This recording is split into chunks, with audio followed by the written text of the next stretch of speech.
Jazakumullah khairan. Assalamualaikum warahmatullahi wabarakatuh. Alhamdulillah alladzi bi ni'matihi tatimmu shalihat. Segala puji bagi Allah Jalla Jalaluh yang karena nikmatnya kebaikan-kebaikan jadi sempurna. Tatkala jantung dapat berdetak dengan normal. Tatkala kedua mata dapat melihat dengan normal. Tatkala kita bisa tidur dengan nyaman, bangun dengan segar bugar. Itu nikmat agung yang terkadang kita lupa untuk mensyukurinya. Kebanyakan kita lebih mensyukuri nikmat harta, nikmat uang, nikmat materi. Padahal yang lebih baik dari semua nikmat materi adalah nikmat kesehatan. Yang seharusnya kita benar-benar mensyukuri nikmat yang Allah berikan dalam kehidupan ini. La in syakartum la azidannakum. Kalau kalian bersyukur pasti aku tambahin. Wala in kafartum inna azabi la syadid. Tapi kalau kalian kufur, sesungguhnya azabku itu pedih, kata Allah. Allahumma salli wa sallim ala sayyidina Muhammadin wa ala alihi wa ashabihi ajma'in. Ya Allah, semoga salawat dan salam senantiasa Engkau curahkan untuk hamba kekasih-Mu, untuk baginda Nabi kita Muhammad alaihi salatu wassalam, untuk keluarga beliau, untuk istri beliau, untuk putra putri beliau, dan untuk seluruh sahabat Nabi. Semoga Allah meridai kita bersama mereka. Amma ba'd. Hibati billah, teman-teman biker, teman-teman yang suka goes, khususnya ada Bang Zoka di sini, ada Bang Kiki dan yang lainnya. Masya Allah, ternyata tema kita sepertinya tidak sesuai dengan kenyataan, karena teman-teman pada ngaji, jadi bukan sibuk ngabret sepeda gitu loh. Ternyata mereka juga sibuk ngabret ilmu mereka. Jamaah rahimakumullah. Apa sih hukum olahraga sebenarnya? Kalau kita bicara naik sepeda itu salah satu bentuk olahraga untuk menjaga kebugaran kita, untuk menjaga titipan Allah. Kita ini dititipin tubuh sama Allah SWT. Allah Azza wa Jalla tatkala menitipkan itu menuntut kita untuk menjaganya. Itu sebuah amanah dari Allah SWT. Sehingga kita lihat ada berbagai makanan yang diharamkan demi kebugaran kita terjaga. Ada minuman-minuman yang diharamkan agar akalmu tidak hilang dan tubuhmu tidak rusak. Kemudian Allah Azza wa Jalla membuat aturan bagaimana cara makan, bagaimana cara minum. Bahkan Allah mengatakan, Kulu washrabu wa la tusrifu innahu la yuhibbul musrifin. Kalian makanlah, kalian minumlah, tapi jangan berlebih-lebihan. Allah tuh gak suka sama orang yang berlebih-lebihan. Tatkala ada orang yang makan bersama Nabi SAW sampai dia bersendawa ya. Nabi SAW menegur sahabat tersebut. Kufa anna jusha'at. Tolong kau tahan tuh sendawamu buat kami. Kami gak perlu dengan hal itu. Fa inna aqwalan nas ju'an yawmal qiyamah atwaluhum shiba'an fid dunya. Sesungguhnya orang-orang yang paling panjang laparnya nanti di akhirat, mereka adalah orang-orang yang paling sering kenyang di muka bumi ini. Jadi tubuh kita perlu dijaga. Bahkan kalau kita lihat ada berbagai macam olahraga yang mungkin nggak ada di masa Nabi alaihi salatu wassalam. Namun selama olahraga tersebut ya tidak melanggar syariat, bahkan bisa memberikan kekuatan di tubuh seorang muslim, maka kita tahu seorang mukmin yang kuat itu lebih baik dan lebih dicintai Allah daripada mukmin yang lemah. Tapi di semua orang beriman ada kebaikan. Baik, sepeda masuk mana ya? Mungkin ada yang suka main bola, masuk di olahraga yang mana, Ustaz? Mungkin bisa dibuka firman Allah SWT. di surah Al-Anfal ayat 60. Nah, siapa yang mau baca nih? Mau apa?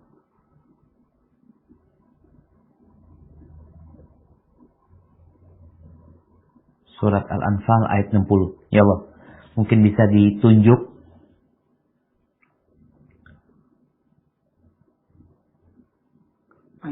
Tafadhal.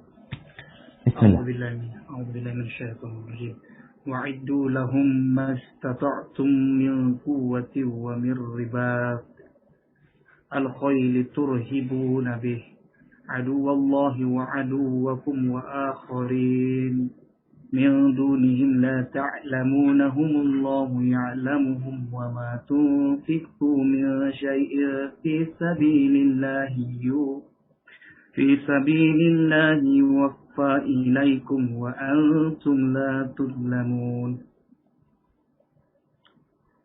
Dan persiapkanlah dengan segala kemampuan untuk menghadapi mereka dengan kekuatan yang kamu miliki dan dari pasukan berkuda yang dapat menggetarkan musuh Allah, musuhmu dan orang-orang selain mereka yang kamu tidak mengetahuinya, tetapi Allah mengetahuinya. Apa saja yang kamu infakkan di jalan Allah, niscaya akan dibalas dengan cukup kepadamu dan kamu tidak akan dizalimi atau dirugikan. Itu jemaah. Tatkala seorang muslim berolahraga, apapun olahraganya, salah satunya goes, tujuannya adalah untuk menjaga kebugaran dirinya, menjaga amanah yang Allah berikan, agar dia memiliki kekuatan dalam rangka membela agama Allah Subhanahu wa taala, dalam rangka membuat gentar musuh-musuh Allah Subhanahu wa taala. Ketika setiap muslim di muka bumi ini mengamalkan perintah Allah ini, umat Islam tidak akan diremehkan. Tatkala dia menjaga kebugaran dirinya, baik yang fitness, yang lari, yang jalan kaki, yang goes, hadir dalam jiwa dia, aku hendak menjaga tubuhku ini dalam rangka beribadah kepada Allah Subhanahu wa taala. Maka apa yang akan terjadi? Musuh-musuh akan takut.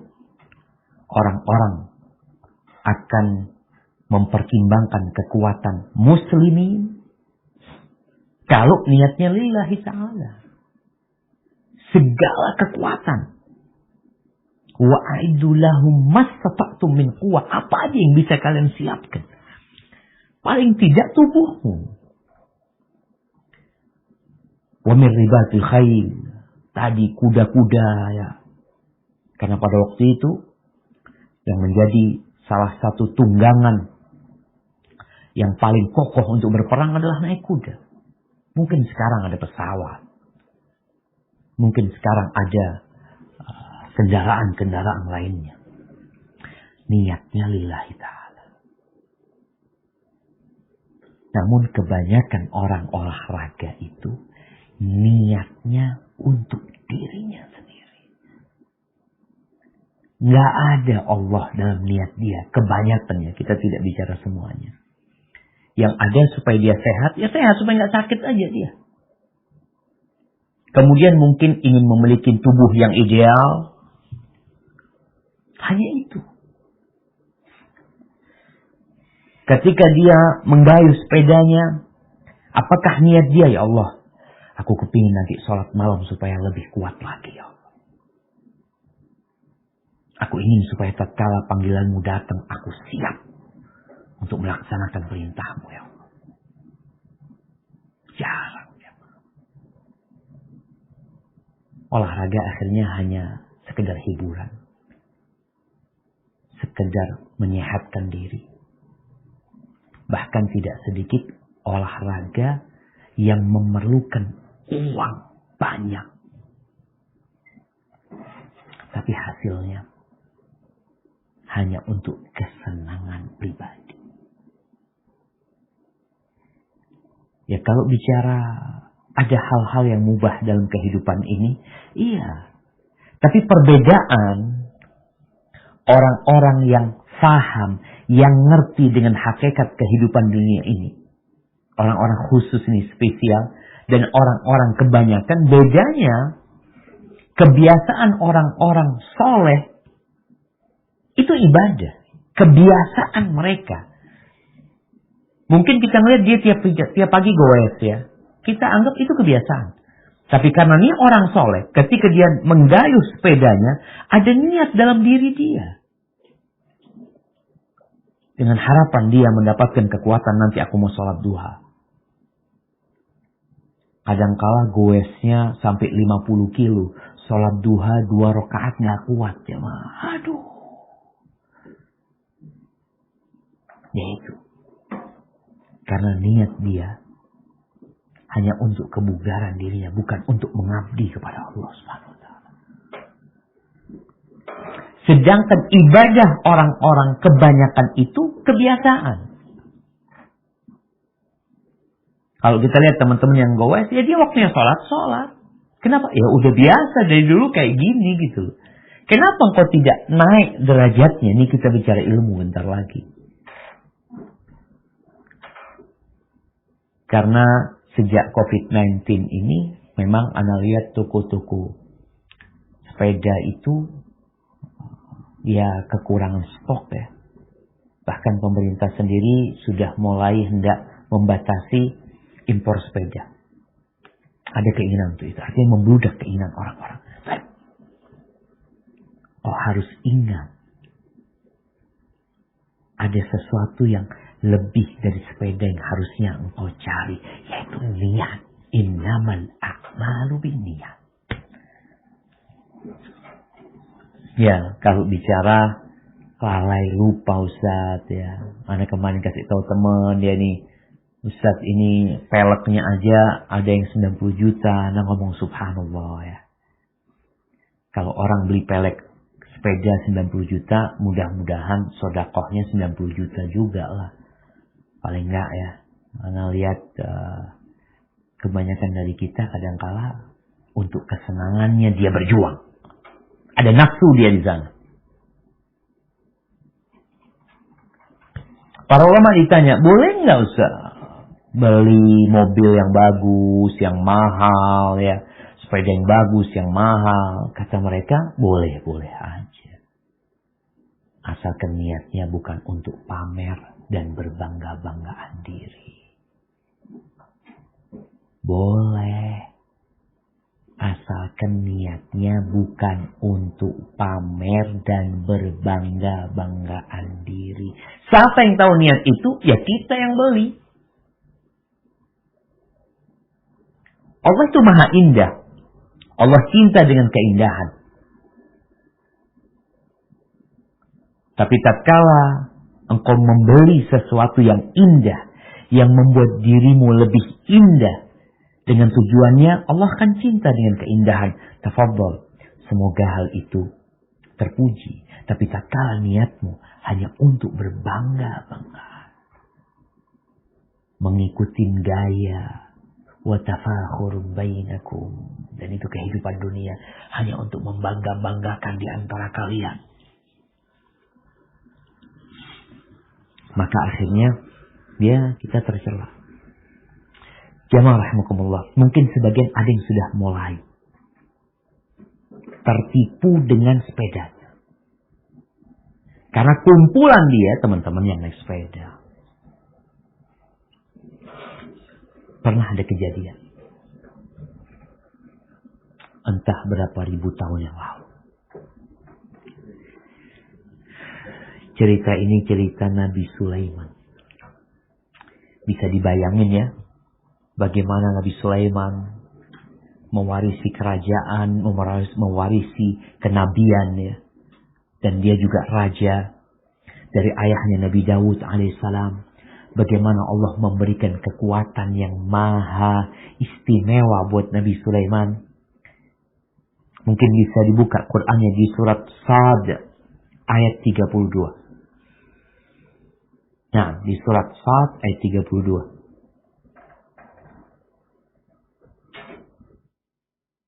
Silahkan dibaca. billahi minasyaitonir rajim. Faqala inni ahbaitu hubbal khairi an dzikri rabbi hatta tawarat bil hijab. Maka dia berkata, sesungguhnya aku menyukai segala yang baik, yang membuat aku ingat akan kebesaran Tuhanku sampai matahari terbenam. Apa artinya coba? Sesungguhnya aku menyukai segala yang baik yang membuat aku ingat akan kebesaran Tuhanku sampai matahari terbenam. Nah, ya, ini artinya jamaah mungkin perlu diperdalam. Jadi Nabi Sulaiman itu pernah suatu sore, mungkin dibaca ayat sebelumnya supaya lebih jelas.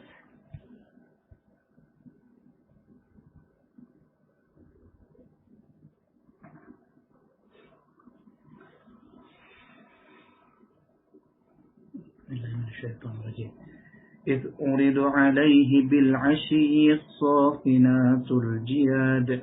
Ingatlah ketika pada suatu sore dipertunjukkan kepadanya kuda-kuda yang jinak, tetapi sangat cepat larinya. Barakallahu fikum. Nah, di sore hari Nabi Sulaiman itu lagi melihat kuda-kuda. Disebut kuda-kuda ini jumlahnya ada yang mengatakan sampai 18.000 kuda. Ada yang mengatakan 20.000 kuda. Kuda itu indah-indah. Kecepatannya. Karena kuda itu ada yang cepat tapi nggak jinak. Ada yang jinak tapi nggak cepat. Sedangkan kuda-kudanya Nabi Sulaiman ini, subhanallah, dia itu jinak tetapi sangat cepat lari. Anak punya kuda jinak tapi nggak cepat lari. Ini jumlahnya hampir 20.000. Di ayat selanjutnya, Nabi Sulaiman itu ketika melihat ya jumlah kuda, memperhatikan sebagai seorang nabi, seorang raja yang dia ingin mempersiapkan pasukan itu untuk berjihad di jalan Allah Subhanahu wa taala. Sayangnya Nabi Sulaiman itu disebutkan oleh para ahli tafsir ya, ketika Nabi Sulaiman melihat kuda-kudanya itu sampai beliau lupa dari melaksanakan sholat asar di waktunya. Hatta tawarat bil hijab, sampai akhirnya matahari itu tenggelam. Beliau belum sholat asar. Lupa. Dan kita tahu doa seorang muslim, Rabbana la tu'akhidna in nasina aw akhtana. Ya Rabb kami, jangan hukum kami ya Allah kalau kami lupa, kalau kami enggak sengaja. Jangan hukum kami ya Allah. Dan pernah di masa Nabi alaihi salatu wassalam tatkala pasukan Ahzab, sekutu bangsa Arab itu datang menyerang kota Madinah, Rasulullah SAW itu sibuk menggali parit sampai matahari terbenam. Dan beliau lupa dengan sholat asar. Baik, apa yang dilakukan Nabi Sulaiman? Ketika dia tahu kecintaan dia dengan kuda-kuda ini membuat dia lupa dari mengingat Allah Subhanahu wa taala, akhirnya semua kuda itu dipotong sama Nabi Sulaiman. Semuanya jemaah. Lillahi ta'ala. Dibaca ayat yang nomor 33.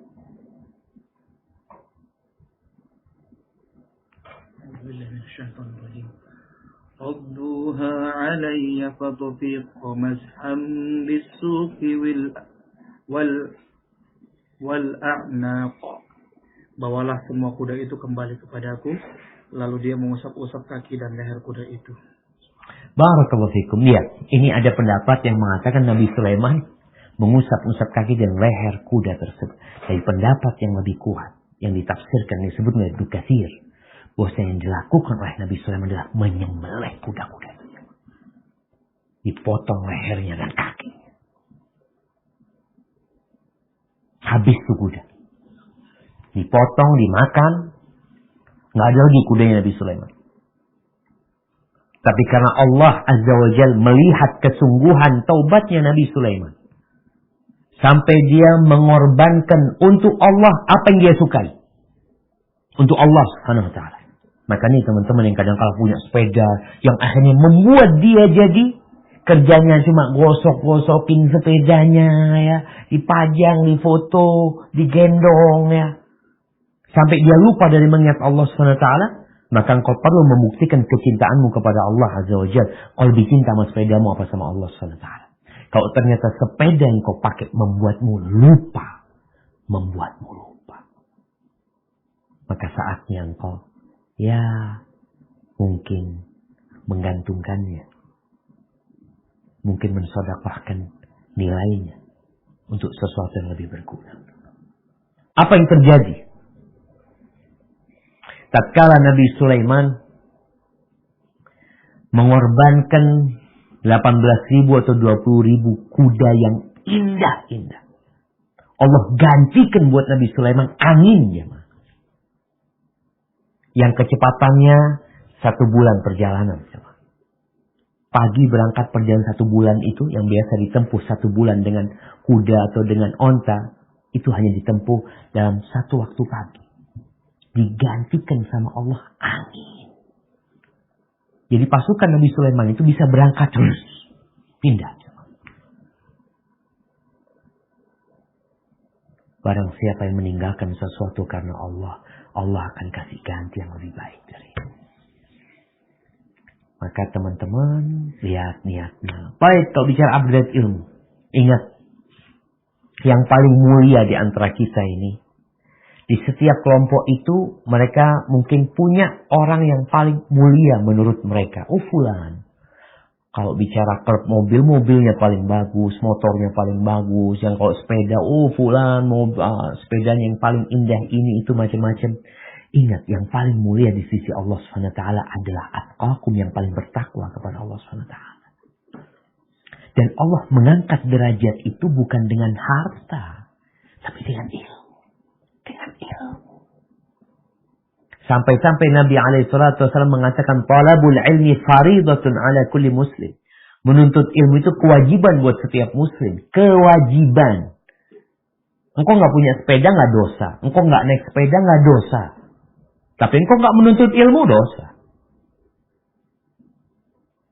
Maka sekarang coba lihat. Waktu kita yang untuk menuntut ilmu dengan waktu kita yang untuk goes, lebih banyak mana? Kalau tadi bicara goes, niatnya bisa jadi ibadah. Tapi kalau niatnya hanya untuk senang-senang, hanya untuk kumpul-kumpul dan menuntut ilmu. Dulu sahabat Nabi, ada yang meninggalkan kota Madinah, berangkat ke Syam 1 bulan penuh hanya untuk mendengarkan 1 hadis. 1 hadis. Berapa pahala sahabat ini jemaah? Tapi kadang-kala teman-teman goes dari satu tempat 50 kilo hanya untuk kuliner. Sana makanannya zen. Subhanallah, hanya untuk perutmu. Kapan ruhmu, jiwamu diangkat derajatnya dengan ilmu? Mungkin saatnya kita bareng-bareng lah belajar. Anda rasa itu yang bisa saya sampaikan. Kita masuk ke sesi interaktif mungkin. Supaya teman-teman lebih semangat ya. Mungkin ada yang tanya sambil naik sepeda, gak apa-apa kan. Baik Ustaz, Masya Allah. Terima kasih banyak untuk ilmunya. Ini ada pertanyaan dari ikhwan kita Fauzi. Assalamualaikum warahmatullahi wabarakatuh Ustaz. Waalaikumsalam warahmatullahi wabarakatuh. Pertanyaan mengenai jual beli sepeda. Apakah harus mengeluarkan zakat 2,5%? Jazakallah khair.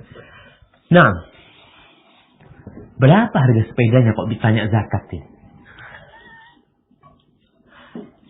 Kita tahu nisabnya zakat itu 85 gram emas.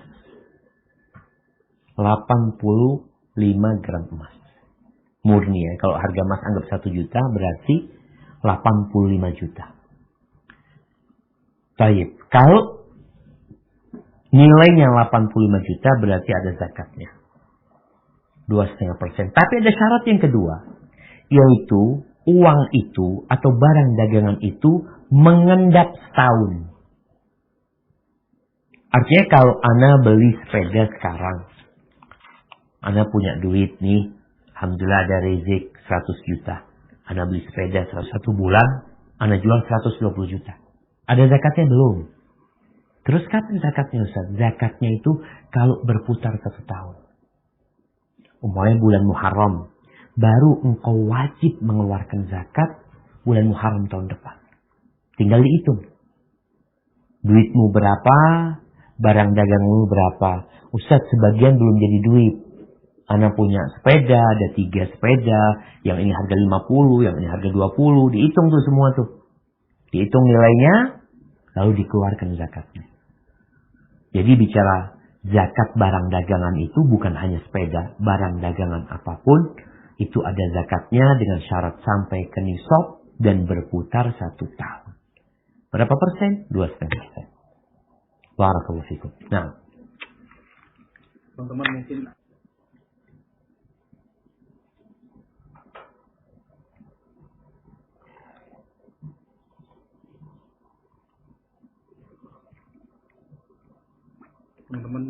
langsung angkat tangan.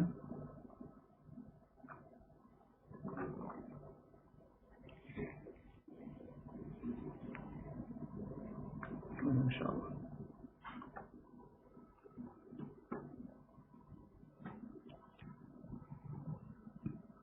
Seperti ini Anda bacakan lagi Ustaz sambil menunggu. tafadhal. Assalamualaikum Ustaz. Waalaikumsalam warahmatullahi wabarakatuh. Ana bimbang Ustaz, pilih kuliah atau fokus untuk biaya persalinan. Sama-sama penting tapi Ana ragu takut nggak ada rezekinya. Bagaimana yang mesti Ana lakukan? Antara kuliah sama biaya persalinan. Antum mau salin gitu.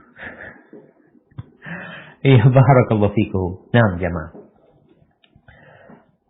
Seorang muslim itu harus cerdas.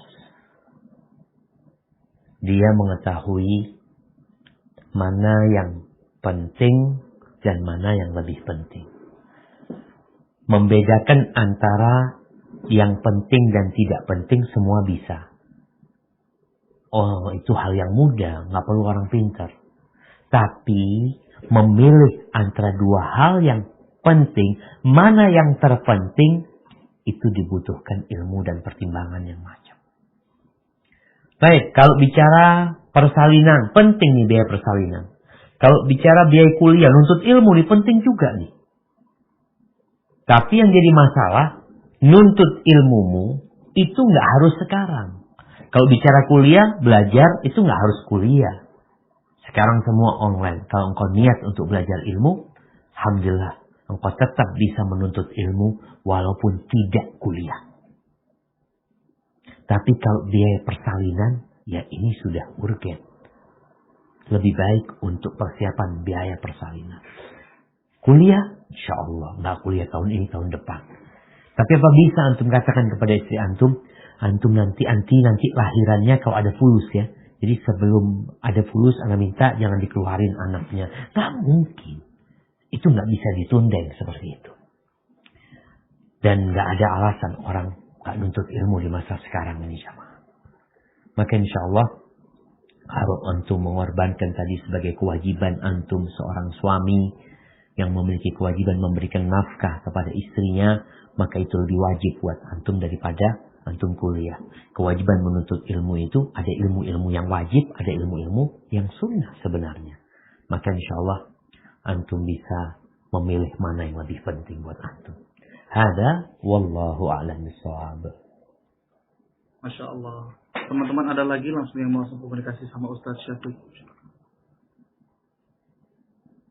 Silahkan diangkat tangannya. Mungkin kepada Akhi Iqbal Muhammad Farisi, tafadhol.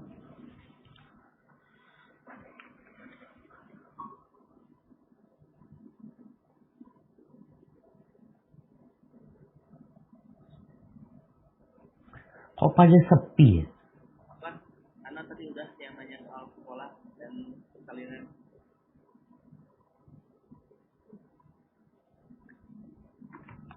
Teman-teman pada malu kayaknya Ustaz ini. Allah. Ustaz ini anak ada pertanyaan dari anak Ustaz. Siap. terkadang itu memang pas lagi di bengkel, lagi duduk ke bengkel dan pada azan itu terkadang ada teman-teman yang diajak sholat itu mungkin tidak mau, dan terkadang juga anak kadang-kadang malu untuk mengajak sholat, Ustaz, takut dikira kita ria atau apa sikap-sikap yang harus anak lakukan, Ustaz, misal lagi azan tiba-tiba kan kita harus melaksanakan sholat wajib itu, Ustaz, apa kira-kira yang harus anak lakukan, Ustaz, Iya, mengajaknya? subhanallah ya. Ya jemaah, Muslim itu dimanapun dia berada, dia itu memberikan manfaat kepada saudaranya. Dia tidak berpikir mengambil manfaat, tapi dia berpikir untuk memberikan manfaat. Sehingga tatkala Rasulullah SAW ditanya, siapakah orang yang terbaik? Siapakah orang yang paling dicintai Allah? Maka Rasulullah SAW mengatakan, ahabbun nas ilallah au khairun nas anfa'uhum linnas. Orang yang terbaik dan dicintai Allah adalah orang yang paling bermanfaat buat orang lain. Manfaat, ada manfaat duniawi, ada manfaat ukhrawi. Ketika antum sekarang umpamanya bersepeda, tujuan antum apa? Tadi kita sudah bicarakan dari awal, kebanyakan orang itu hanya melampiaskan hobi dan kesenangannya. Padahal dia bisa melampiaskan hobi dan kesenangannya tapi dapat pahala. Sehingga akan terbukti nanti tatkala engkau melihat kemungkaran, contohnya tadi di bengkel. Karena niatmu bersepeda adalah lillahi ta'ala. Ketika sama kawan-kawan di bengkel dan panggilan Allah Azza wa Jalla telah dikumandangkan, maka tugasmu adalah mengajak saudara-saudara. Menawarkan kepada mereka, bukan menawarin sepeda. Kita kan berani nawarin sepeda, kita punya sepeda bagus, ini harga murah, fadl nih. Karena punya nih. Tapi antum menawarkan kepada dia sepeda di surga Allah Subhanahu wa ta'ala. Antum menawarkan kepada dia, subhanallah, yang satu lokasi, yang mungkin hanya 1 meter di tempat itu, lebih baik dari dunia dan isi. Antum tawarkan kepada dia yang 1 langkah diangkat derajat, 1 langkah dihapuskan dosa. Kita sedang memikir, ana menawarkan ini sesuatu yang indah. Masa antum malu? Ya, seorang muslim itu, kalau hanya baik, itu biasanya disukai sama kawan-kawannya. Fulan, Masya Allah. Suka berbagi, suka menolong orang lain ya. Sebagaimana kita semua tahu bagaimana Rasulullah SAW selama 40 tahun beliau berada di kota Mekah. Satu kota Mekah itu cinta sama Nabi SAW. Sehingga tatkala beliau berumur 35 tahun terjadi pertikaian di Masjidil Haram. Setelah renovasi Ka'bah, mereka bertikai tentang siapa yang meletakkan Hajar Aswad. 3 hari pertikaian itu. Hampir mereka saling bunuh-bunuhan. Akhirnya setelah 3 hari ada yang mengatakan, udahlah kita ada beribut nih. Gimana kita jadikan orang yang pertama masuk ke masjid sebagai penengah di antara kita. Yang keluar seorang pemuda yang bernama Muhammad sallallahu alaihi wasallam. Belum jadi nabi. Belum mengajak mereka. Apa kata tokoh-tokoh Quraisy? Hada Muhammad, hada al-amin, radina bil amin. Kami ridha orang yang amanah kayak gini untuk jadi penengah di antara kita. Tapi 5 tahun kemudian, tatkala Rasulullah sallallahu alaihi wasallam mengajak orang-orang untuk jadi orang baik, di-upgrade nih. Yang dulunya beliau hanya orang baik, sekarang orang yang mengajak kepada kebaikan. Ketika wahyu itu turun kepada Nabi SAW. Sehingga misi beliau bukan hanya jadi orang baik lagi, tapi mengajak masyarakat Mekah untuk jadi orang baik. Apa yang terjadi? 360 derajat perubahan sikap orang-orang Quraisy. Yang awalnya Al-Amin jadi Al-Kadzdzab. Jadi penyihir. Dikatakan sok suci, penyair, peramal, dukun, berbagai macam celaan. Jadi memang itu tugas kita. Ketika kita melihat kawan-kawan kita, waktunya sholat, mereka nggak sholat, ya, di sana sibuk. Di sini dengan hikmah kita mengatakan, yuk bismillah, lagi dipanggil sama Allah Azza wa Jalla. Ajak mereka sholat. InsyaAllah sepeda kita lanjutkan selesai sholat. Kita minta tolong sama Allah SWT, semoga urusan kita dimudahkan. Artinya kita berusaha tadi untuk mengajak saudara-saudara kita. Perkara nanti mereka nggak mau, ini, itu alasannya, tugas kita sudah selesai. Nanti diingatkan kembali. Dengan harapan ada proses mereka jadi lebih baik. Keberadaan kita di sana bukan hanya cari uang. Keberadaan kita di sana bukan hanya cari kesenangan. Tapi keberadaan kita di sana dalam rangka menuju ke surga Allah SWT. Hada wallahu a'lam bishawab. Nah. Jazakallahu khair Ustaz. Nah, ini tadi ada Farhan mau bertanya.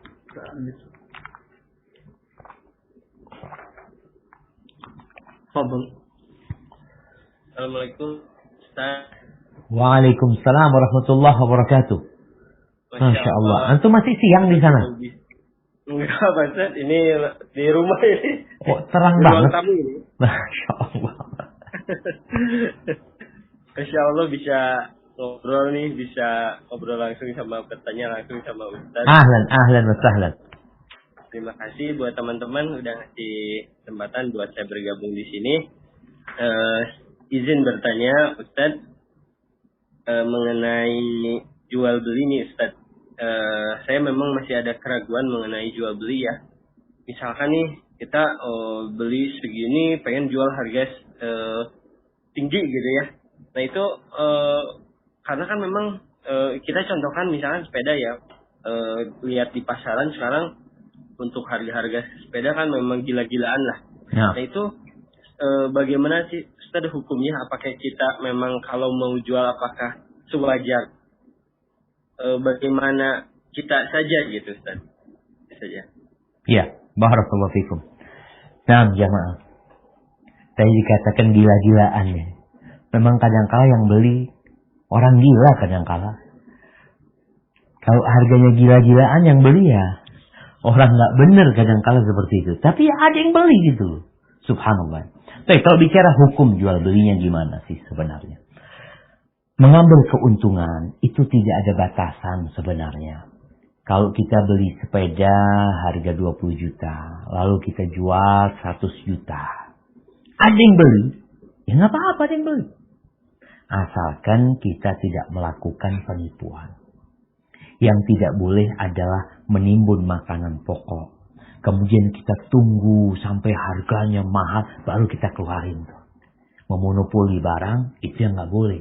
Khususnya untuk bahan-bahan pokok. Adapun kalau bicara sepeda, ya silahkan. Mamanya antum beli 20, mau dijual 100, dan ada yang mau beli, ahlan sahlan. Namun ada catatan. Tidak boleh menipu. Kita ini kadang-kala ada sebagian pedagang, kalau yang datang sama dia itu orang yang maaf bodoh, nggak tahu sama barang, nggak ngerti sama barang. Kita kasih dia harga mahal. Tapi kalau ada satu orang yang kita lihat, oh dia tahu barang nih, maka kita jual sewajarnya. Itu yang nggak boleh. Dalam rangka kita muslim ini diperintahkan untuk memberi nasihat kepada saudara kita. Kalau bicara hukum jual belinya, ya mungkin sah hukum jual belinya. Tapi engkau sebagai seorang muslim, jangan membodohi saudaramu. Ketika ada seorang sahabat yang namanya Jarir bin Abdullah. Dia bukan jual, dia beli. Dia nyuruh anak buahnya ke pasar beli kuda. Anak buahnya melihat nih ada kuda bagus. Sudah tawar-menawar deal harga 300 dirham kira-kira. Akhirnya ketika deal dibawa nih orang ini sama kudanya ketemu sama bosnya. Jarir bin Abdullah. Ketika datang tuh kuda dilihat sama Jarir. Bagus barangnya ini. Berapa harganya? 300 kata dia. Enggak. Terlalu murah. Kudamu ini 400 harganya. Masya Allah jemaah. Kayaknya Anda belum pernah dapat orang nawar itu naik. Sampai yang bawa kuda ini heran. Ini beneran mau beli apa enggak? Dilihat lagi sama Jarir. Nah, kudamu ini harga 500. Sampai dibayar 800 dirham. 800 dirham.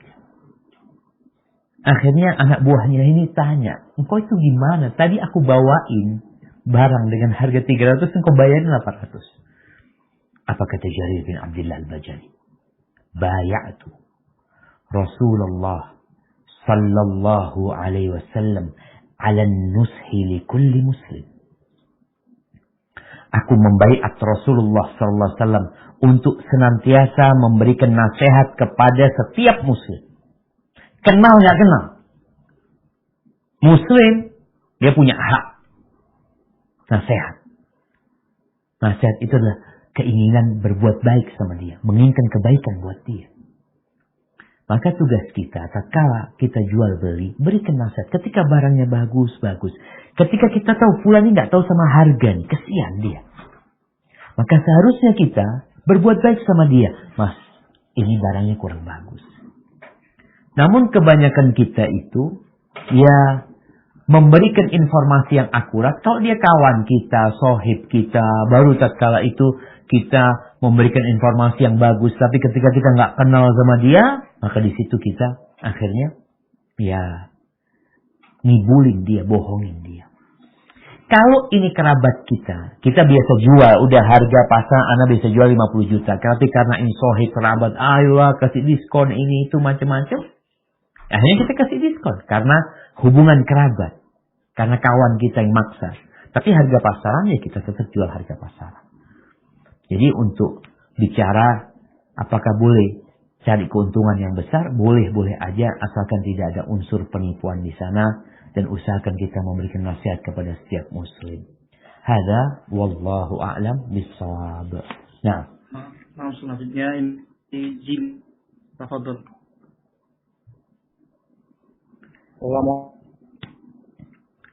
Waalaikumsalam warahmatullahi wabarakatuh. Ini Ustaz, dari mana nanti? Palembang Ustaz. Pempek Palembang ini, Masya Allah.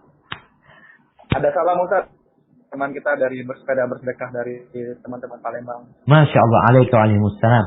Apa nama komunitasnya? Bersepeda. Jadi sedekah sepeda gitu. Setiap berangkat sepedanya ditinggal. Pulang jalan kaki. Di sini saya mau bertanya. Nah, tafadhal. Kita kan ada namanya bersedekah itu setiap hari Jumat. Setiap hari kita bersepeda sambil bersedekah keliling kota Palembang. Ini yang lebih baiknya kita memberikan harapan ke orang-orang yang maaf ngomong itu nyapu jalan atau beca, tukang ojek yang udah mangkal pagi-pagi. Lebih baik kita akan sumber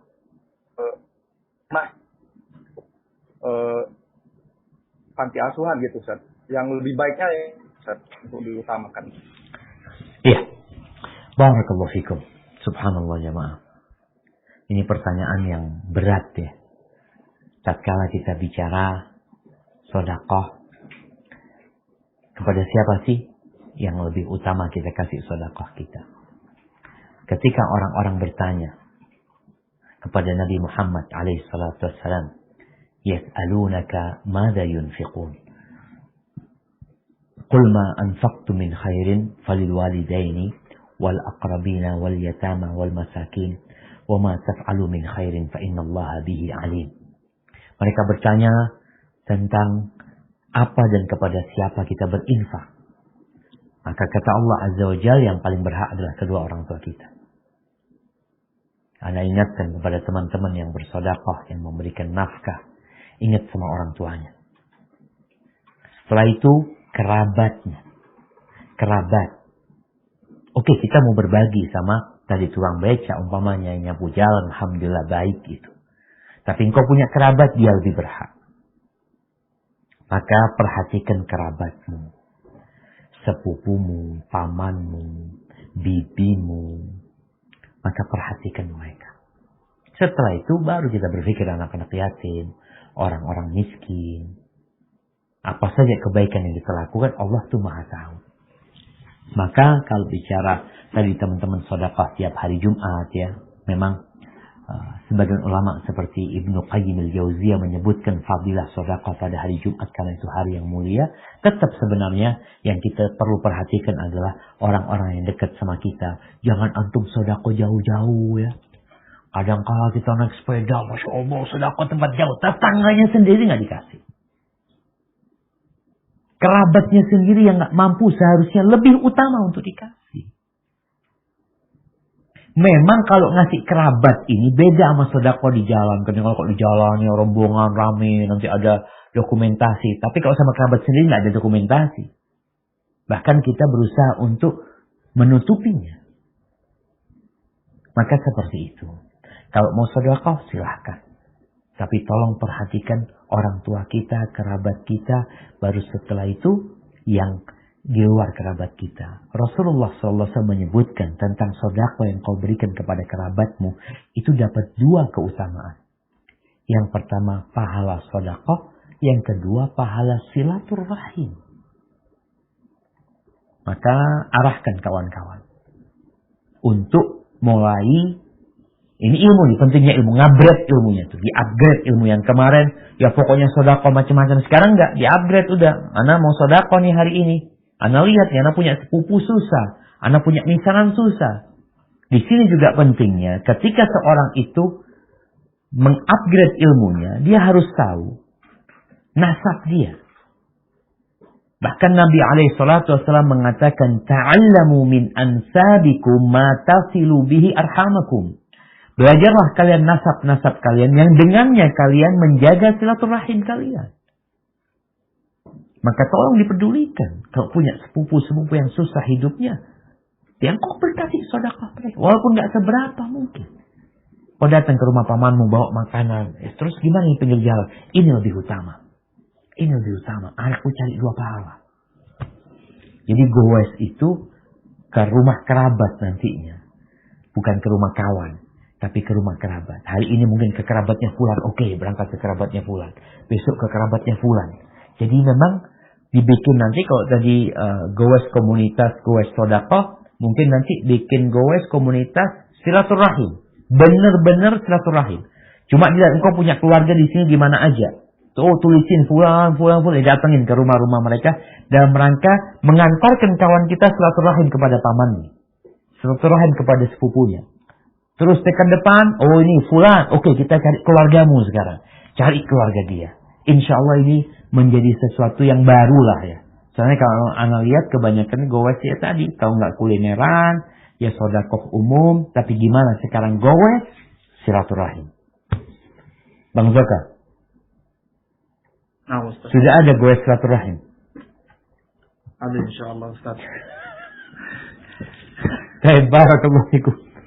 Baik, barakallahu. Ustaz, sebelum kita lanjut interaktif, ini ada pertanyaan bagus insya Allah Ustaz. Assalamualaikum Ustaz. Waalaikumsalam warahmatullahi wabarakatuh. Nah. Apabila kita sedang bersepeda dan ketika azan sudah berkumandang, tapi rumah kita 30 menit lagi sampai, lebih baik mana? Tapi dikhawatirkan pakaian kita tidak bersih karena bersepeda. Nah, barakallahu fikum. Ya jamaah. Kenapa sepedanya di mana sampai nggak bersih pakaiannya? Emang suka? Nggak kok sampai nggak bersih, mungkin di lumpur-lumpur ya sepedanya. Mungkin berkeringat kali. Baik, barakallahu fikum. Nah, teman-teman yang goes ini kan, apalagi sekarang nih. Sekarang tuh semuanya canggih. Semuanya bisa diukur. Ada yang bisa ngukur tadi 30 menit sampai rumahnya. Jadi berangkat jam sekian, nanti sampai sini jam sekian. Ada Google Map atau sekarang yang pakai alat itu ya.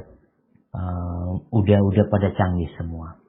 Maka nasihat ana buat teman-teman yang goes, tolong persiapkan kalau engkau tahu kemungkinan sampai rumah itu atau di tengah jalan masuk waktu sholat. Maka siapkan baju sholat. Apalagi engkau bisa pakai pakai tas, siapkan baju untuk sholat. Kenapa? Kalau dari awal niatmu bersepeda itu untuk Allah Subhanahu wa Ta'ala, maka engkau akan ingat sama hak Allah. Kalau sekarang tadi ada panggilan azan, rumahnya 30 menit lagi. Mana yang lebih diutamakan? Ini panggilan Allah Subhanahu wa taala. Kecuali memang di tempatmu sholatnya ya masih panjang Ustaz. Kita di masjid kampung kita, alhamdulillah sholatnya setelah azan 40 menit umpamanya. Ada mungkin sholat isya ya, orang jam 7 baru sholat jam 8. Artinya dia mengejar sholat berjamaah di kampung dia, silahkan. Tapi kalau enggak, berhenti.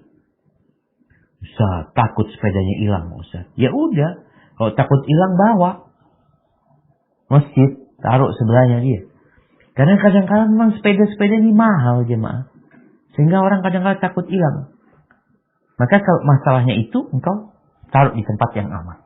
Dititipkan di sana. Kalau bicara pakaian, engkau harus mempersiapkan diri. Dan sejatinya, seorang muslim sholat itu, yang menjadi salah satu syarat adalah suci. Suci ini mungkin beda sama bersih ya. Suci ini artinya tidak ada najis di sana. Tapi kalau mulai berkeringat, kena lumpur, selama itu tidak najis, maka aman. Para sahabat Nabi ketika berperang mereka, baju mereka kotor. Berdebu macam-macam. Ya mereka sholat. Dalam kondisi selama di pakaian mereka tidak ada najis, maka mereka wajib sholat. Karena nasihat anak, ya kalau antum tahu dalam perjalanan nanti masuk waktu sholat, maka antum sholat. Dan nasihat anak juga buat teman-teman yang goes ini. Ketika dalam satu perjalanan, masjid masih jauh, udah masuk waktu sholat. Nggak harus antum berangkat ke masjid yang jauh tadi. Terus di mana Allah menjadikan bumi ini tempat sholat. Kata Nabi alaihi salatu wassalam, وَجُعِلَتْ لِيَ الْأَرْضُ مَسْجِدًا وَطَهُورًا. Dan Allah menjadikan buat aku bumi ini sebagai masjid tempat sholat dan untuk bersuci.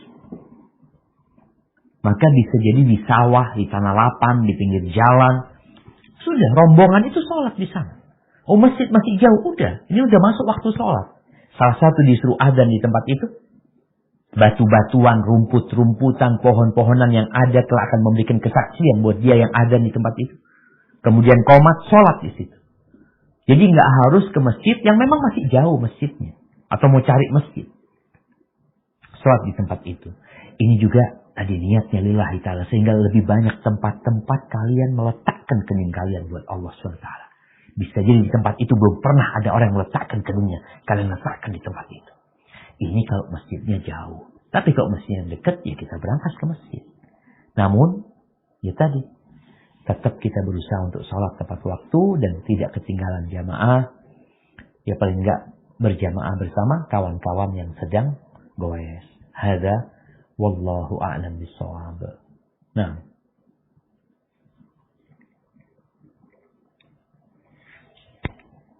Assalamualaikum warahmatullahi wabarakatuh. Waalaikumsalam warahmatullahi wabarakatuh. Ahlan wa sahlan. Sebelumnya salam kenal Ustaz, Ana Handi dari Jakarta. Ana mualaf Ustaz. Ahlan wa sahlan. Mudah-mudahan. Sebelumnya Ana mengucapkan jazakallah khair karena salah satu kajian antum bikin Ana mengenal sunnah dan meninggalkan musik Ustaz.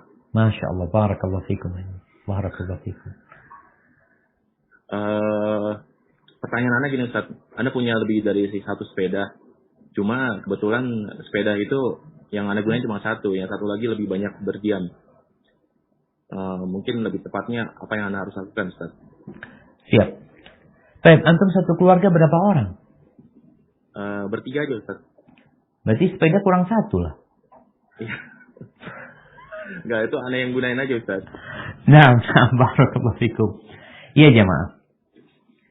Yang pertama yang jelas, nanti akan ada hari di mana kita akan ditanya tentang semua yang kita miliki. Tentang semua yang Allah berikan kepada kita. Allah mengatakan, "Tsumma latus'alunna yawma idzin 'anil na'im." Kalian akan ditanya tentang nikmat-nikmat yang Allah berikan. Berkaitan dengan harta, ada dua pertanyaan nanti. Dari mana engkau mendapatkannya dan kemana engkau infakkan? Bicara sepeda, alhamdulillah punya dua. Apa niatnya punya dua? Oh itu buat jaga-jaga Ustaz. Kadang-kala yang ini rusak umpamanya, anak pakai itu. Tapi kalau niatnya tadi berbangga-banggaan, bermasalah. Pamer dengan apa yang kita miliki. Ada orang yang seperti itu. Dia mampu beli 10 sepeda. Dia beli 10. Yang dipakai cuma 1. Yang 10 hanya buat pajangan. Niatnya perlu diperbaiki. Jadi kalau tadi yang dibeli itu memang untuk persiapan, untuk jaga-jaga. Mungkin bisa dipakai kawan ya. Ada niat yang baik. Nggak apa-apa dijaga. Tapi kalau ternyata nganggur Ustaz. Subhanallah jemaah. Ana pernah dikasih motor sama orang. Orang itu beli motor. Dia ngomong, Ustaz, Ana nggak pakai ini Ustaz. Ustaz pakai aja. Jadi kalau memang ada barang yang nganggur nggak dipakai, bahkan jadi usang di gudang, sebagian orang itu subhanallah punya barang di gudang, tahunan di gudang nggak dipakai, kok nggak dapat pahala? Tapi kalau engkau berikan, paling enggak dipinjamkan. Ada orang yang sayang ya, dia mau memberikan itu sayang dia, karena mungkin ada kenangan, nggak ada masalah. Tapi paling enggak engkau bisa dapat pahala dengan dimanfaatkan. Kasihkan kepada orang, fadol, aku pinjemin yang kau pakai supaya aku dapat pahala. Nanti kalau aku perlu aku ambil lagi. Tak masalah. Daripada mangkrak nggak dapat pahala. Maka nasihat anak buat semua ya kawan-kawan yang punya barang-barang lebih dan tidak digunakan, maka coba engkau lihat kalau di situ ada peluang mendapatkan pahala dari Allah SWT. Kalau engkau tidak mau memberikan, maka dipinjamkan ya.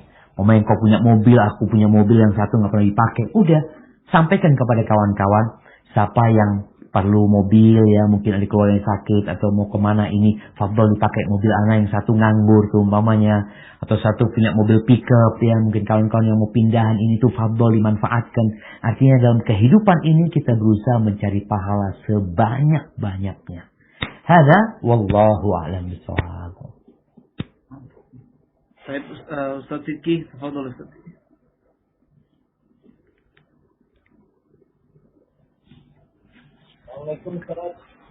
Waalaikumsalam warahmatullah. Ini orang mana ini? Ustaz, masih di Aman? Masya Allah. Udah nikah sama orang sana, Bantu? Oh belum, lagi nyari. Kayaknya masa Covid ini cocok antum zuat di sana. Lagi murah ya. Masya Allah, Masya Allah. Tafadhal Ustazana, antum goes juga di sana? Ya, di Jakarta goes. Ini belum ada teman goesnya. Kayaknya naik onta antum di Aman itu. Tafadhal Ustazana. Alhamdulillah, obati rindu sama antum. Alhamdulillah, Alhamdulillah. Mungkin hanya pertanyaan tadi cukup. Yang mewakili dari pertanyaan anak. Masya Allah, Masya Allah. Suara antum putus-putus. Mudah-mudahan Ustaz terus. Allahumma amin. Antum gak kepingin pulang tadi kan? Ustaz, belum bisa pulang juga. Masya Allah. Yasrallahul umur. Kita tunggu antum kayaknya harus dapat ilmu yang banyak di sana. Nanti kita goes. Kita minta antum sampaikan kajian antum insyaallah, kalau bisa ya 2 pekan kita goes insyaallah. Barakallahu fikum, jazakallahu khairan Sidki. Tadi ada teman kita yang angkat tangan, Dimas siapa tadi namanya? Fadol, coba sekali lagi angkat. Ana. Oh, fadol. Bismillah. Assalamualaikum Ustaz. Waalaikumsalam warahmatullahi wabarakatuh. Ahlan wa sahlan Dimas. Gimana kabarnya?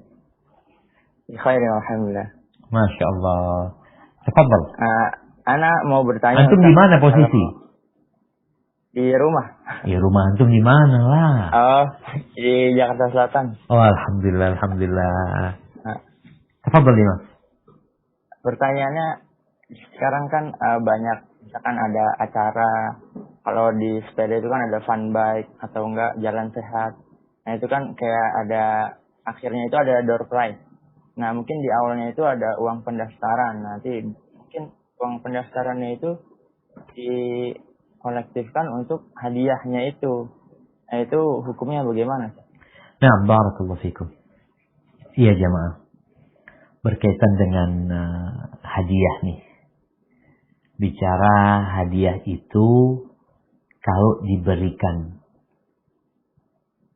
bukan diambil dari uang pendaftaran, maka nggak ada masalah. Ada orang yang mau kasih hadiah, ya orang mau jalan, mau sehat, ya dengan harapan dia dia mendapatkan kebugaran di tubuhnya. Apalagi kalau lomba-lomba itu adalah lomba-lomba yang memang disunnahkan ya, seperti naik kuda yang semisalnya, kemudian mendapatkan hadiah nantinya, nggak ada masalah. Tapi kalau ternyata hadiahnya itu diambil dari pendaftaran, itu yang bermasalah. Karena berapa banyak akhirnya mereka melakukan hal itu judi sebenarnya. Dia cari keuntungan. Semakin banyak orang yang daftar ya. Anda masih ingat di kampung kita ini, di Jember ini, ada jalan santai atau naik sepeda santai. Itu berbulan-bulan pendaftaran dibuka terus. Karena apa? Karena uang pendaftaran belum mencukupi untuk hadiahnya. Ketika uang sudah mencukupi dan lebih, karena mereka memang mencari keuntungan di sana, akhirnya itu seperti judi nantinya. Jadi kalau hadiah yang diberikan bukan diambil dari uang pendaftaran, insya Allah masih diperbolehkan. Tapi ingat, selama acaranya acara yang boleh memang ya. Hada wallahu a'lam bishawab. Nah. Alhamdulillah, ini buat saudara kita Fauzan Daulay. Tafadhol. Assalamualaikum warahmatullahi wabarakatuh. Waalaikumsalam warahmatullahi wabarakatuh. Ahlan wa sahlan. Tafadhol. Ustaz, terima kasih sudah diberi kesempatan Om Zokta. Saya dari Bandung, Ustaz. Saya Fauzan, mau bertanya sedikit tentang sepedahan juga nih. Masya Allah. Seputar apa ya? Saya kan rutin juga nih sepedahan, Ustaz. Insya Allah sekali seminggu gitu. Tapi istri Ana juga suka sepedahan gitu. Kadang-kadang Ana susah bagi waktunya nih, Ustaz. Kadang bentrok gitu. Menurut Ustaz gimana nih yang paling baik? Sementara waktu itu cuma sekali seminggu yang... Istri juga mau pakai sepeda. Sepedanya cuma satu atau gimana? Ada dua sih, Ustaz, alhamdulillah. Ya sepeda sama istri. Oh gitu ya. Atau antum udah punya anak? Gantian jaga anaknya? Udah. Alhamdulillah udah, Ustaz. Udah ada dua anak nih, ikut dengerin. Masya Allah. Alhamdulillah. Ada rame-rame juga sih perempuan. Masya Allah. Nah. Iya jemaah. Ya, ini pertanyaan menarik ya. Jadi bagaimana seorang itu ya menyalurkan hobinya. Dia menyalurkan hobinya, kesenangannya. Dia dapat pahala. Dia dapat sehat. Rumah tangga tetap harmonis. Karena tidak sedikit yang memiliki hobi-hobi ternyata menyebabkan rumah tangganya berantakan. Dia lebih suka berangkat sama kawan-kawannya. Ada yang kadang-kala sampai berminggu-minggu, berhari-hari ya. Bicara ada yang hobi mungkin off-road ya. Ada yang hobinya mungkin dia berkemah kemana, naik gunung sampai berhari-hari. Maka ingat, setiap muslim ini harus tahu hak-hak dan kewajiban dia. Ketika dia sudah menikah, maka ingat engkau gak bujangan lagi. Engkau sudah punya tanggung jawab. Istrimu punya hak. Kalau engkau fokus ibadah, melupakan hak istri, engkau berdosa. Apalagi kalau ini sekedar untuk kesenangan. Sampai melupakan hak istri. Jadi buat setiap muslim hendaklah pandai-pandai mengatur waktu dia. Bicara istri, ya dia punya hak, berikan hak dia. Kalau mungkin goes sama istri memang waktunya memungkinkan, ahlan wa sahlan. Tapi kalau enggak, ya sudah. Paling enggak, dia gantian sama istrinya, mamanya istrinya, mungkin sama perempuan-perempuan. Jadi kalau bicara, boleh enggak perempuan goes? Ya selama dia menutup auratnya, silahkan, enggak ada masalah gitu ya. Tapi yang lebih baik sih perempuan itu di rumah ya. Dia olahraga di rumah. Dia tidak meninggalkan kewajiban dia sebagai seorang istri, sebagai seorang ibu. Karena anak-anak ada di rumah. Mungkin seperti itu yang perlu dilakukan oleh seorang muslim ya. Dia tetap melaksanakan kewajibannya dan tidak melupakan hak-hak keluarganya. Hada wallahu a'lam bishawab. Barakallahu fikum. Na'am. Baik, barakallahu Ustaz. Ini kita lanjut Dea Nugraha. Tafadhol.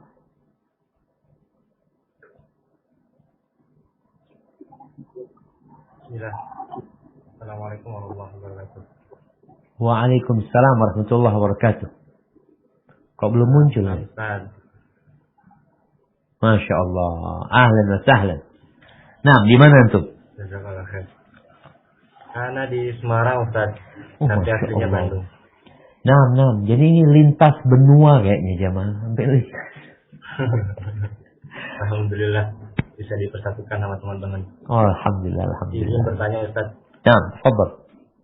Ini mengenai adab kita sesama muslim ya. Baik kita kalau lagi di komunitas itu kan biasanya kita ngumpulin sepeda gitu, apalagi nyantai-nyantai itu pada nanyain harga sepeda berapa gitu ya, terus beli ini di mana dan berapa, termasuk ada bapak-bapak gitu ya atau siapa yang lihat sepeda kita tanya harga, dan alhamdulillah sebenarnya kan kita mampu gitu ya buat beli sepeda gitu, tapi kadang kita itu malu menyampaikan, takutnya ada kesenjangan sosial gitu Ustaz. Gitu, jadi akhirnya kita nggak menjawab, ditakutkan adanya kesenjangan sosial itu, bahkan kita itu sedikit tadi misalnya kayak mempelesetkan dari harga sekian jadi sekian gitu, takutnya tuh kita jadi timbul ria gitu, karena sama teman-teman itu biasanya tuh saling nanyain, saling komunikasi gitu, saling sharing juga, salah satunya dengan harga-harga yang kita pernah beli pas ini dan pas itu gitu. Nah, akhirnya karena menjaga itu sih Ustaz, biar tidak ada kesenjangan sosial di antara kita. Mohon masukannya Ustaz. Nah, barakallahu fikum. Iya jemaah. Subhanallah ya, ini pertanyaan menarik sekali ya. Bagaimana kita menjaga ukhuwah di antara kita, menjaga adab-adab di antara kita, tapi jangan sampai kita juga berbuat dosa gitu dengan berbohong dan berdusta. Tiap muslim itu harus pandai-pandai membaca kondisi. Ketika dia berkumpul sama kawan-kawan yang mungkin mereka bukan orang-orang kaya, maka usahakan untuk menyesuaikan diri sama mereka. Supaya apa? Ya supaya tadi tidak terjadi kesenjangan sosial ya. Memangnya naik sepeda sama kawan-kawan yang memang sepeda mereka ya nggak mahal-mahal, ya udah kita pakai sepeda kita yang memang harganya seperti sepeda mereka. Untuk menghindari tadi ria. Tapi tatkala kita bersama teman-teman yang memang sepedanya bagus-bagus, mahal-mahal, kita mau pakai sepeda kita yang mahal, tak masalah sama mereka. Agar juga tidak terkesan, oh pura-pura tawadu ini itu enggak. Kita punya memang, bismillah berangkat sama mereka. Rasul sallallahu alaihi wasallam mengatakan at-tabaddul minal iman. Tabaddul itu kadang-kala kita pakai baju yang ya berpenampilan yang sederhana, yang biasa, itu termasuk dari keimanan. Termasuk dari keimanan. Jadi jangan, kita kadang-kadang pakai baju bagus terus ini tuh enggak. Sekali kan kau pakai baju yang membuat engkau merendahkan dirimu. Jadi enggak sombong. Nah sekarang ketika kita ditanya sama kawan-kawan ini, bicara harga sepeda ya. Ya, kalau kita nggak mau jawab, ya kita nggak usah jawab. Aduh janganlah, nah malu gitu ya seperti itu. Tapi jangan sampai kita berbohong. Karena kalau kita berbohong dalam rangka kita supaya nggak takabur tapi kita berbohong, tetap nggak boleh kita. Maka kalau memang nggak mau menjawab karena takut nanti jadi masalah, ya antum nggak usah jawab. Dua malu lah atau apalah jawabannya sehingga dia nggak perlu tahu. Terus memang jamaah, niat nih. Orang itu kadang-kadang memang untuk berbangga-banggaan. Membeli itu memang untuk berbangga-banggaan. Hanya dia memang aku punya gitu, seperti itu. Kadang-kadang tadi nggak dipakai juga, nggak ada gunanya. Maka semoga kita lebih menjaga hati. Ingat ketika dalam komunitas, yang muda menghormati yang tua menyayangi yang muda ya. Sehingga terjadi cinta dan kasih sayang dalam komunitas-komunitas tersebut. Hada wallahu a'lam bishawab. Nah. berikutnya dari teman kita Ilham Baik 21. Tafadhol. Assalamualaikum Ustaz. Waalaikumsalam warahmatullahi wabarakatuh. Ana Ilham. Mana orangnya belum kelihatan nih? Antum sembunyi di balik Bang Zoka kayaknya.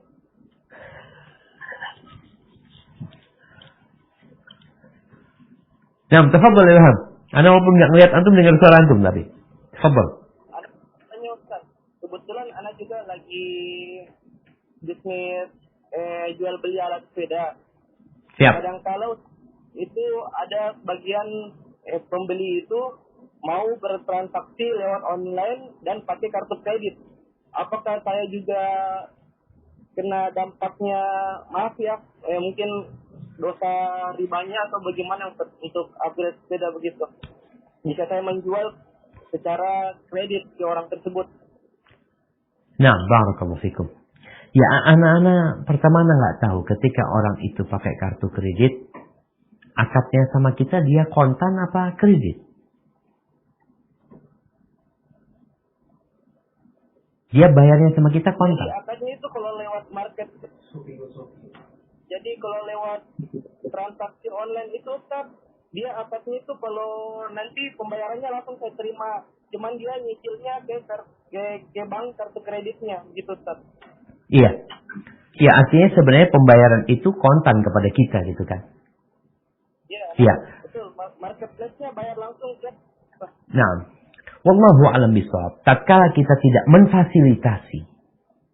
Ingat, memfasilitasi.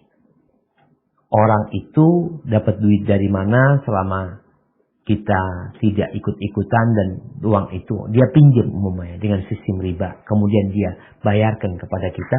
Pembayaran dia kepada kita halal untuk kita terima. Dia yang berdosa ketika meminjam riba. Tapi kalau kita yang memfasilitasi dia untuk melakukan riba, kita memang membuka peluang. Nih, bisa cara seperti ini. Kalau antum nggak punya uang, caranya seperti ini nih. Ambil dari fulan, nanti bayar ke anak, antum nanti nyicil sama fulan. Di situ kita akan mendapatkan dosa riba tadi karena kita memfasilitasi dia. Maka berusahalah kita ini kepada saudara kita untuk mendakwain dia meninggalkan riba, bukan malah memberikan fasilitas riba kepada mereka.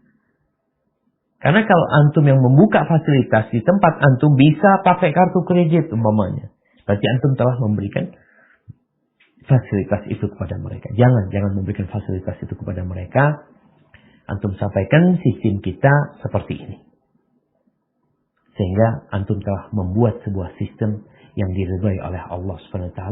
Walaupun kadangkala orang ini kan ingin cepat untung kadang-kadang. Dia menggunakan segala cara bagaimana orang itu akhirnya membeli barang dia. Hadza wallahu a'lam bishawab. Nah. Insyaallah 2 pertanyaan lagi. Termasuk Anda boleh Ustaz ya? Tafadhol masyaallah.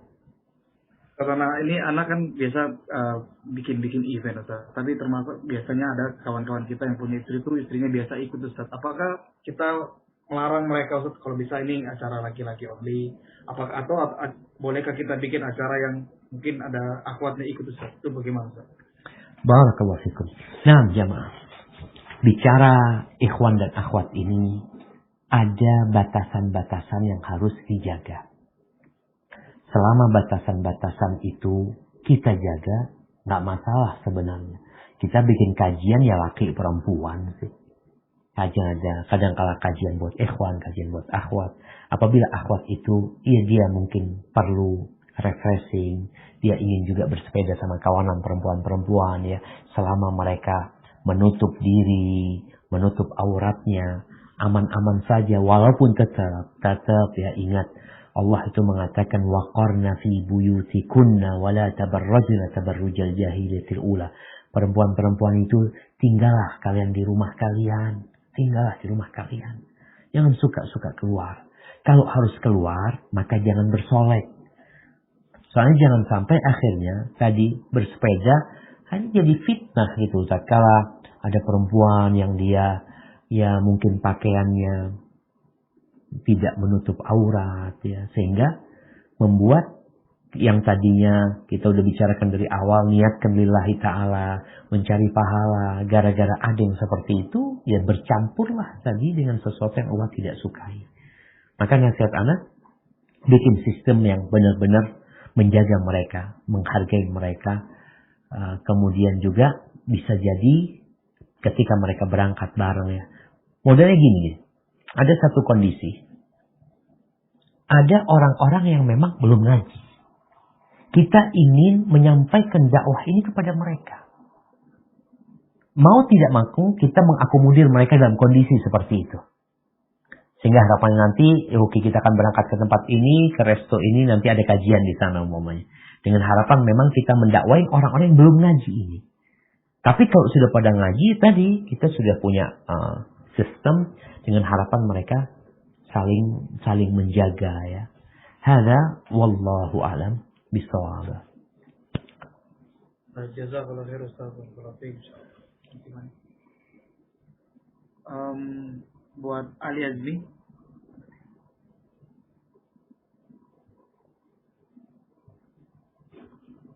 Tafadhol Ali Azmi. Assalamualaikum Ustaz. Waalaikumsalam warahmatullahi wabarakatuh. Masya Allah. Ahlan wa sahlan. Ya Ustaz. Ana Azmi Ustaz dari Depok. Oh Masya Allah, ahlan wa sahlan. Ya Pak, awal ada corona kayaknya di Depok gitu. Jadi malu. Tafadhal Azmi. Semoga Allah menjaga antum dari wabah corona ini. Allahumma amin. Dan semua umat Islam.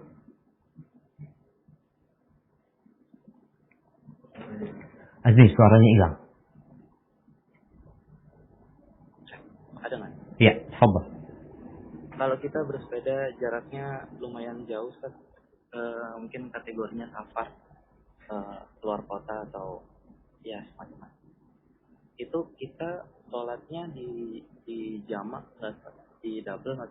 Karena biasanya istirahatnya itu kalau udah ketemu azan aja gitu, sekalian istirahat di masjid gitu. Nah sebaiknya di jamak atau enggak?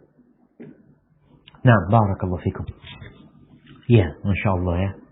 Orang goes tuh sampai safar hitungannya jamaah ya. Ya kalau tadi niatnya memang untuk lillahi ta'ala, memperkuat tubuhnya agar suatu saat dia siap untuk menjawab panggilan Allah Subhanahu wa taala, menegakkan agamanya, semoga itu jadi pahala yang besar sekali jamaah. Baik, gimana berkaitan dengan hukum sholat? Ketika dia musafir, maka semua yang berkaitan dengan dispensasi hukum-hukum musafir berlaku buat dia. Mulai dari katakan mau jamak sholatnya, mau qasar sholatnya, maka tatkala antum mendengarkan azan kemudian mampir ke masjid waktu zuhur, tafadhol. Kalau memang ternyata sholat berjamaah bersama imam, maka zuhurnya ikut imam 4 rakaat. Setelah itu kalau memang mau dijamak 2 rakaat. Tapi kadang-kala tadi kalau musafir ini nggak ketemu masjid dalam satu perjalanan lalu mereka berhenti di tempat istirahat ya atau di pinggir jalan, di kebun, mereka sholat duhur di sana ya dua-dua mereka sholat. Jadi itu sebuah dispensasi yang Allah berikan ya. Maka yang dikatakan niat ya maaf ya. Niat itu membuat sesuatu yang kecil jadi besar sekali. Membuat sebuah kebiasaan jadi ibadah. Maka buat kawan-kawan ketika berolahraga, pasangnya. Hada wallahu a'lam. Baik, masih ada waktu. Sekarang jam 25. Apakah masih bisa lagi Ustaz? Atau gimana? Kayaknya satu lagi pertanyaan. Pertanyaan terakhir, monggokan. Baik, Masya Allah. Teman-teman,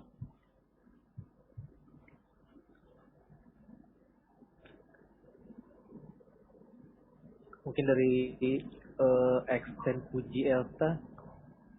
Atau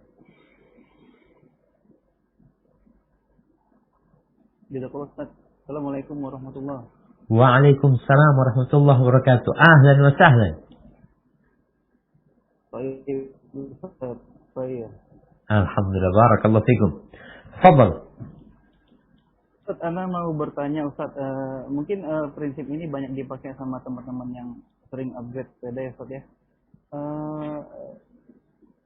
prinsip itu gini Ustaz, lebih baik minta maaf daripada minta izin Ustaz. Jadi misalnya kita beli part-part sepeda, nah di situ sampai ke rumah yang udah punya istri, kayaknya istrinya agak keberatan gitu Ustaz, kayak nggak ridho gitu Ustaz. Itu gimana ya Ustaz sebaiknya Ustaz? Sebenarnya kan istri juga nggak boleh, nggak perlu tahu juga penghasilan suami atau gimana ya Ustaz. Iya, barakallahu fikum. Nah, jamaah, ini berkaitan dengan hak istri ya. Jadi ingat, suami yang memberikan hak istrinya sesuai dengan keuangan dia, maka dia tidak membolehkan istrinya. Allah Azza wa Jalla mengatakan, liyunfiq dzu sa'atin min sa'ati. Hendaklah seorang yang memiliki keluasan rezeki berikan kepada istrinya seperti yang Allah berikan kepada engkau. Allah kasih keluasan kepadamu, kasih lebih sama istri. Wa man qudira 'alaihi rizquhu falyunfiq mimma ataahu Allah. Tapi yang dikasih rezeki sedikit, ya udah sesuai dengan kemampuanmu berikan kepada istri. Masalahnya kadangkala teman-teman yang suka sama sepeda ini, dia lebih mementingkan sepedanya daripada istrinya. Dia beli alat-alat ini itu. Padahal kalau engkau berikan hadiah buat istrimu, insya Allah istri nggak ada masalah engkau mengupgrade sepedamu. Maka nasihat ana buat teman-teman yang mau mengupgrade sepedanya, di-upgrade dulu istrinya. Jadi ketika istri udah senang ini itu, insya Allah dia nggak akan tanya, nggak akan macam-macam. Bahkan mungkin dia ngomong, bang besok kalau mau ganti lagi nggak apa-apa lah bang gitu ya. Karena nih suaminya baik sebenarnya seperti itu. Intinya jangan sampai engkau lebih mengutamakan hobimu, kesukaanmu daripada kewajibanmu. Ingat yang namanya keinginan itu nggak ada habisnya. Nggak ada habisnya. Maka seorang muslim itu harus benar-benar menahan keinginannya. Dia beli yang dia butuhkan. Dan laksanakan kewajiban-kewajibanmu. Hada wallahu a'lam bishawab. Nah, mungkin ada pesan-pesan yang kita... Ya. Pesan-pesan terakhir ya. Semoga teman-teman semua ini yang suka goes ya, yang sekarang mungkin hidup new normal ya, memang akhirnya ana lihat Masya Allah ada kebiasaan-kebiasaan baik yang telah mereka lakukan. Tapi nasihat ana, jangan sampai engkau melupakan kewajiban-kewajibanmu. Hendaklah engkau laksanakan yang pertama yang wajib. Setelah yang wajib engkau kerjakan, kerjakan yang sunnah. Setelah yang sunnah engkau kerjakan, ya disinilah orang mau yang mubah-mubah, tafadzolah. Sehingga kita tetap dapat derajat yang tinggi di sisi Allah SWT. Allah akan cinta sama hambanya yang senantiasa melaksanakan yang sunnah-sunnah tersebut. Kemudian ingat, syaitan itu ingin menyesatkan kita dengan menjerumuskan kita kepada kesyirikan. Kalau nggak bisa dalam kesyirikan, dia akan jerumuskan kita dalam dosa-dosa besar. Nggak bisa dalam dosa-dosa besar, dia akan jerumuskan kita dalam dosa-dosa kecil. Dosa-dosa kecil nggak bisa, maka dia akan jerumuskan kita dengan banyaknya perbuatan-perbuatan yang mubah-mubah, yang boleh-boleh, sehingga yang afdol, yang indah itu kita tidak mengerjakan. Artinya setan nggak berhenti menyesatkan antum. Walaupun antum mengatakan, enggak, alhamdulillah nggak melakukan dosa ini itu. Tapi kadang-kadang kebanyakan yang mubah-mubah, antum kehilangan banyak fadilah akhirnya. Hadza wallahu a'lam bishawab. Kayaknya itu yang bisa anda sampaikan, Bang Zoka. Semoga bermanfaat buat yang menyampaikan dan buat yang mendengar semuanya. Anda kembalikan kepada pembawa acara. Tafadhol. Terima kasih banyak Ustadz atas waktunya. Semoga Ustadz bisa mengajarkan kita lagi Ustadz, karena kami ini pesepeda juga penting banget Ustadz untuk belajar Ustadz. Terima kasih banyak atas waktunya. Semoga Allah Ta'ala senantiasa menjaga Ustadz, keluarga, dan tim. Subhanallah. Terima kasih banyak Ustadz. Barakallahu fiik.